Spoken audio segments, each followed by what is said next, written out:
Hello everyone, welcome to Nomad Outside the Box. Today we're going to talk about singular they, its definition, history, how it was used, and the recent years.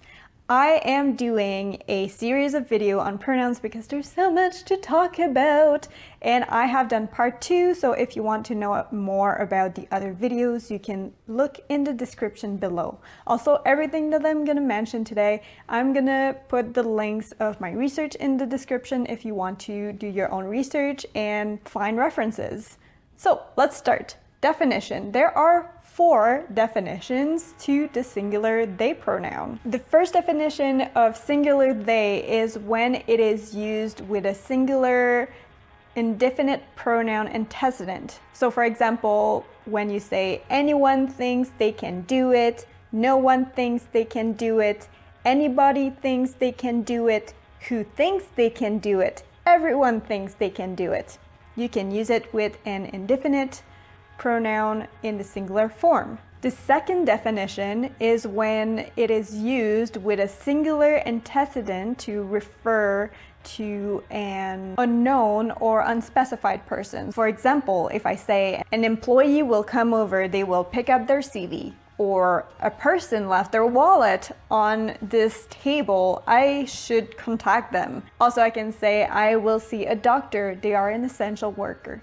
Thanks. The third definition is when it is used to refer to a singular person whose gender is intentionally not specified. So for example, if I was a journalist and I was talking to someone whose gender shouldn't be revealed, then I can say this person, they are going to court tomorrow. And then the fourth definition is when it's used to refer to someone who's gender non-conforming or non-binary, which I will touch later, but you could use it to talk about me, to say Maxim is a YouTuber, they are doing videos about pronouns. There's a full playlist that they're making.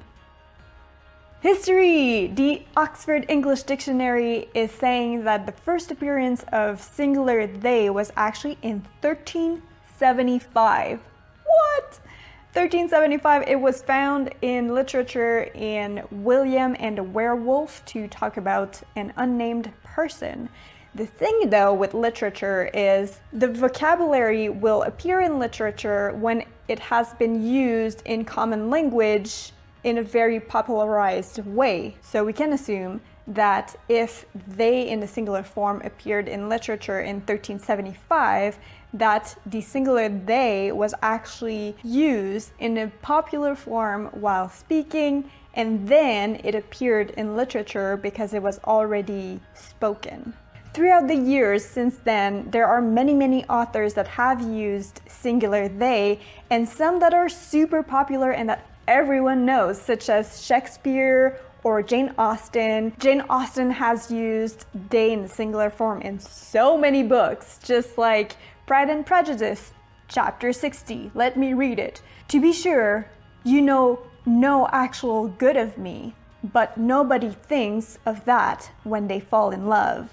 Here, using they to talk about nobody, which is a singular indefinite pronoun that is antecedent to they. It has also been used in the Bible. Yes, religious people, you have heard me right. It has been used in the Bible. Let me quote King James Version, which is the authorized English version since 1611.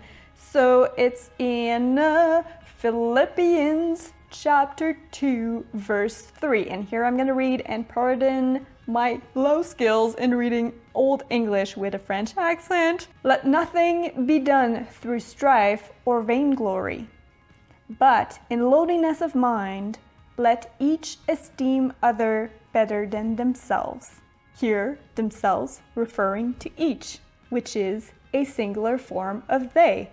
Ha! This is me post-editing. I just wanted to mention that I didn't mean that each is a form of themselves. I meant that themselves is referring to each, which is a singular antecedent. Through the years, language has evolved. So the singular they form was lost a little bit and transformed with a generic, trying to be generic form by using he, she, or he as the gender neutral, which I'm going to talk in another video. But in 1990s, the use of they as a singular pronoun to replace he as a generic form or he, she as a generic form was brought back. Hello, it's me again, post-editing, and I just wanted to mention that they singular was not brought back because obviously it never left. It was just popularized again. Pardon my French and my English being my second language. Okay, bye. And in the mid-1990s, the term genderqueer arrived. However, it took until the 2010s before the gender nonconforming folks were actually broadly known in the mainstream. So somewhere in the 2000s, in the more recent years, folks who are gender nonconforming or non-binary has started using they in the singular form to refer not only to a person whose gender you don't know or whose gender you want to conceal, but also to refer to someone whose gender identity does not match the binary, so man or woman. However, men and women can also use different pronouns, which I will touch in another video. But we have seen here that through history, they them pronouns in the singular form has been used for a very, very long time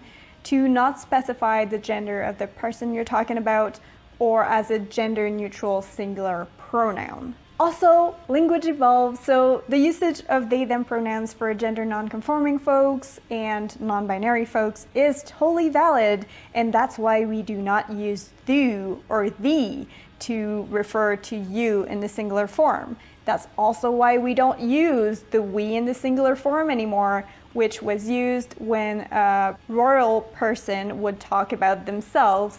See what I did here? If you want to know more about how to use they, them pronouns in the singular form to refer to someone who's non-binary or gender non-conforming, or if you want to figure out how to make more sense of it, to think about it in the singular form, I have done part 2 in a video, and yes, I have done part 2 before part 1 because I wanted to make sure to have research and information for this part 1 video. I thought it was very important. So if you want to see part 2, it's already there and you can click the video. The other videos on pronouns will come whenever it will come. And until then, if you learned things in this video and liked it, you can give a thumbs up. You can also subscribe to my channel if you want to follow my journey and also know more information about many things that are outside the box in my life. And I will see you next week. Bye.